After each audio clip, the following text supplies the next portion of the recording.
चलिए अम्लता को समझते हैं। अम्लता जो है हम लोग कैसे पता लगाएंगे। देखिए ये हमारे पास एक मोनोहाइड्रिक अल्कोहल है। इसमें देखिए जो अम्लता होती है वो इस ओ ऑक्सीजन और हाइड्रोजन के बीच में जो बंध है उसके ऊपर निर्भर करती है। यानी कि ये बंध जितनी जल्दी टूट जाता है और जितनी जल्दी ये प्रोटॉन को मुक्त करता है,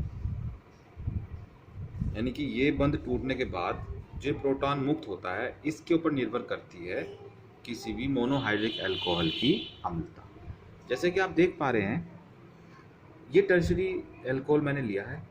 यहाँ पे देखिए जो R होता है ये इलेक्ट्रॉनों, यानी कि जो इस कार्बन और R के बीच में जो इलेक्ट्रॉन बीच में है, ये R उन इलेक्ट्रॉनों को धक्का देता है इस कार्बन की ओर।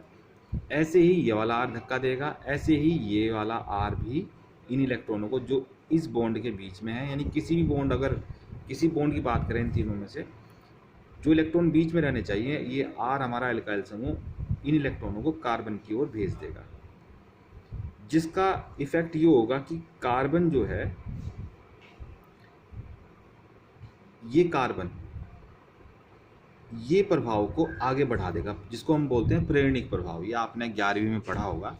तो इस प्रेरणिक प्रभाव की वजह से क्या होगा कि जो इलेक्ट्रॉन यहाँ बीच में रहने थे वो भी जो है शिफ्ट हो जाते हैं ऑक्सीजन की ओर।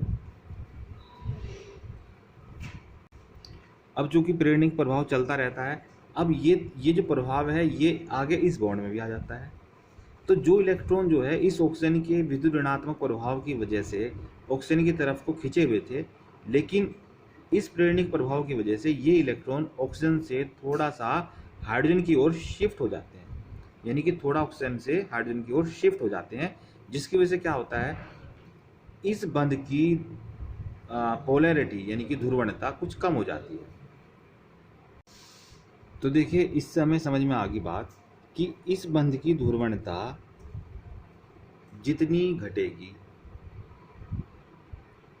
ठीक है जी, अम्लता उतनी ही घट जाएगी। तो हमारी जो टर्शरी अल्कोहल है, जो हमारा ये टर्शरी अल्कोहल है, इस टर्शरी अल्कोहल में इस बंध की ध्रुवणता जो है वो घट जाती है, इसलिए हमारा टर्शरी अल्कोहल जो है कम अम्लीय हो जाता है। ठीक है, तो धीरे धीरे इसी क्रम में जब हम टर्शरी से सेकेंडरी में आएंगे तो ध्रुवणता जो है आपकी घटेगी, लेकिन कम घटेगी टर्शरी के मुकाबले।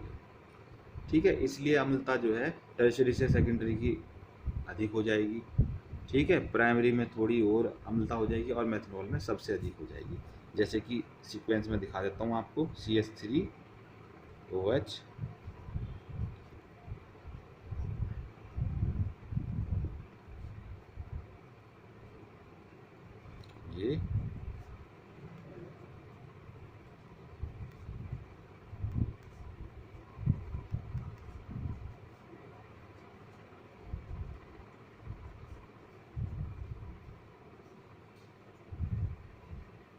ये बीच में बॉन्ड है, वो गलती से थोड़ा छोटा बॉन्ड बन गया, तो ये आपकी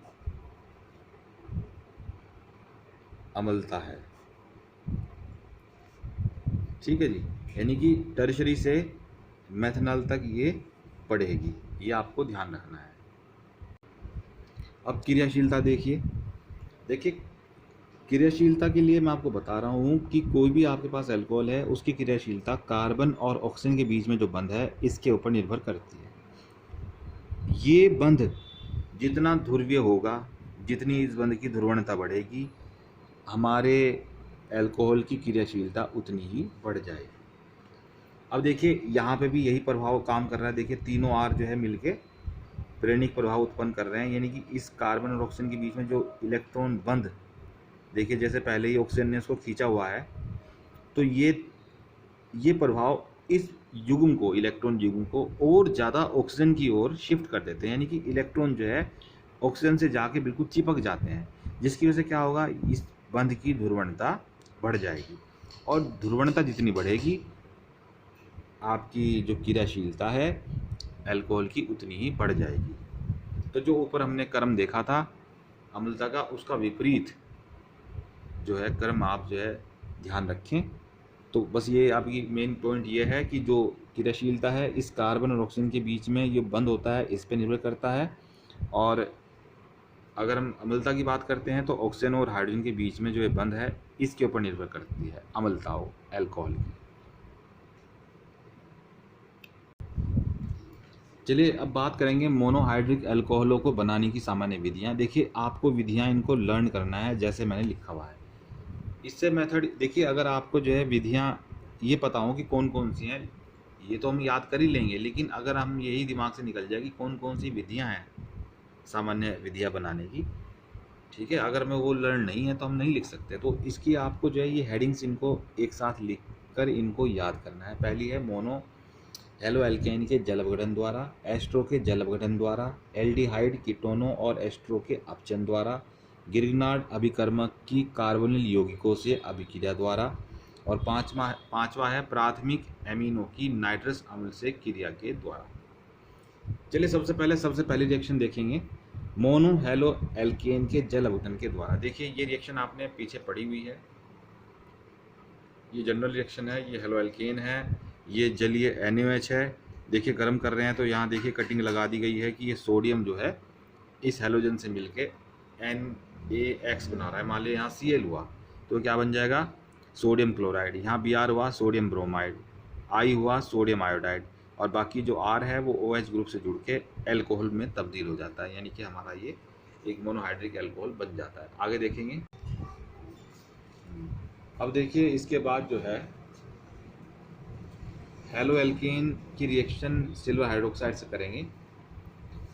देखिए ये सिल्वर हाइड्रोक्साइड हम डायरेक्ट नहीं लेते हैं, हम यहाँ पे सिल्वर ऑक्साइड लेते हैं, साथ में पानी ले लेते हैं, यानी कि हमें एक नमी युक्त सिल्वर ऑक्साइड चाहिए जो कि सिल्वर हाइड्रोक्साइड में तब्दील हो जाता है। गर्म करेंगे। देखिए कटिंग लगा दी गई है, यहाँ पे नहीं लगाई लेकिन मैं बता रहा हूँ आपको, ऐसे Ag और ये X की आप कटिंग लगा दीजिए, ये बन जाएगा सिल्वर हैलाइड R और ये OH, ये अल्कोहल बन जाता है। ठीक है जी। देखिए इसका एग्जांपल है, आप घर पे करके देखें। ब्रोमोइथेन, यानी कि आपको हेलोजन में हेलो एल्केन में ये ले लेना है ब्रोमोइथेन। ठीक है। चलिए इसके बाद देखेंगे अगली रिएक्शन है एस्टर के जल अपघटन के द्वारा। देखिए एस्टर है ये, इसमें देखिए ये एस्टर समूह है। ठीक है, इसका कोई नाम नहीं है अभी, ठीक है, क्योंकि ये एक जनरल फार्मूला है।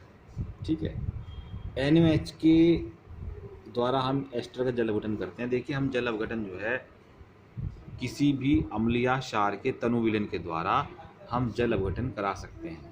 ठीक है जी। तो यहाँ पे NaOH का तनु विलयन ले लिया है, जलीय विलयन ले लिया है। अब देखिए ये R एस्टर समूह का जो ये एल्काइल समूह है ये, और ये OH, देखिए कटिंग लगा दी गई है, और क्या बन जाता है एल्कोहल। ठीक है। देखिए हमने यहाँ पे आप देखेंगे कि R के ऊपर एक कोमा लगाया हुआ है, इस R के ऊपर नहीं है, सिर्फ ये देखने के लिए कि जो एल्काइल समूह एल्कोहल का निर्माण कर रहा है, जो एल्काइल समूह मान लो ये कर रहा है या ये कर रहा है, ये देखना होगा कि जैसे ये कर रहा है तो जो एल्काइल समूह एल्कोहल का निर्माण कर रहा है वो एस्टर समूह के एल्काइल से लिया गया है। ठीक है जी। देखिए ये एस्टर समूह है, इसका ये एल्काइल ग्रुप है, जबकि ये कार्बन चेन है, इस कार्बन चेन से ये एस्टर समूह जुड़ा हुआ है। ठीक है। अच्छा, जब जो देखिए जो शेष रह गया ये वाला पोर्शन और ये सोडियम, देखिए ये दोनों को मिला कर रख देंगे, ये क्या बन जाएगा सोडियम एल्केनोइड। सोडियम कभी भी सिंगल बॉन्ड नहीं बनाता है क्योंकि धातु है, इसलिए ये यहाँ पे वैद्युत संयोजक बंध बनाएगा। ठीक है। और यहाँ पे इस यौगिक के अंदर जो है आयन होंगे, ये एल्केनोइड आयन है, ये सोडियम आयन है। ठीक है। इस एग्जांपल को करके देखिएगा। इसका IUPAC नेम बताता हूँ, इथाइल एथेनोएट, इस यौगिक का IUPAC नेम है इथाइल एथेनोएट। ठीक है जी। चलिए इसके बाद देखेंगे एल्डिहाइड कीटोन के अपचन के द्वारा। एल्डिहाइड कीटोन और एस्ट्रो के जल अपघटन के द्वारा। देखिए सबसे पहले एल्डिहाइड ले लिया, जनरल फॉर्मूला एल्डिहाइड का अपचन करा रहे हैं। देखिए सोडियम है, साथ में इथाइल अल्कोहल है। देखिए ये एक अपचायक है, इसको आपको याद रखना है, इनको इस कॉम्बिनेशन को। ठीक है। अगर आप सोडियम ले लेंगे उससे अपचन नहीं होगा, अगर आप इथाइल अल्कोहल ले लेंगे उससे भी अपचन नहीं होगा, लेकिन जब ये दोनों मिल जाएंगे तब अपचन होगा। ये इसकी क्रियाविधि अभी आपके मतलब की नहीं है, सिर्फ आप ये ध्यान रखें कि ये जो कॉम्बिनेशन है ये अपचन करा देगा। अपचन कराने का मतलब है कि इस एल्डिहाइड को ये कॉम्बिनेशन हाइड्रोजन प्रोवाइड करेगा। इनको बोलते हैं नवजात हाइड्रोजन। क्या बोलते हैं? नवजात या नेसेंट हाइड्रोजन। अब देखिए, ध्यान से देखिएगा, इस कार्बन और ऑक्सीजन के बीच में पाई बॉन्ड है, पाई इलेक्ट्रॉन्स टूट जाएंगे, ऑक्सीजन अपना इलेक्ट्रॉन ले लेगा और कार्बन अपना इलेक्ट्रॉन ले लेगा। अब देखिए 2 H हैं, एक H को यहाँ जोड़ दीजिए ऑक्सीजन से और दूसरे H को इस कार्बन से जोड़ दीजिए, देखिए बन गया प्राइमरी अल्कोहल। अब ये कीटोन है, सेम बिल्कुल सब कुछ वही है, पाई बॉन्ड टूट जाएगा, ऑक्सीजन पे अपना इलेक्ट्रॉन चला गया, कार्बन पे अपना चला गया। अब देखिए ये नवजात हाइड्रोजन है, एक ऑक्सीजन से जोड़ दीजिए, एक कार्बन जोड़ दीजिए, बन गया आपका सेकेंडरी अल्कोहल।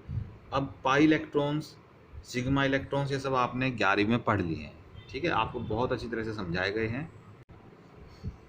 इसके बाद देखिए हमारे पास ये एस्टर है, इसका भी अपचयन हो रहा है इसी कॉम्बिनेशन के द्वारा। देखिए यहाँ पे हमने 4 नवजात हाइड्रोजन दिखाए, यानी कि एस्टर 4 नवजात हाइड्रोजन को प्रयोग करता है।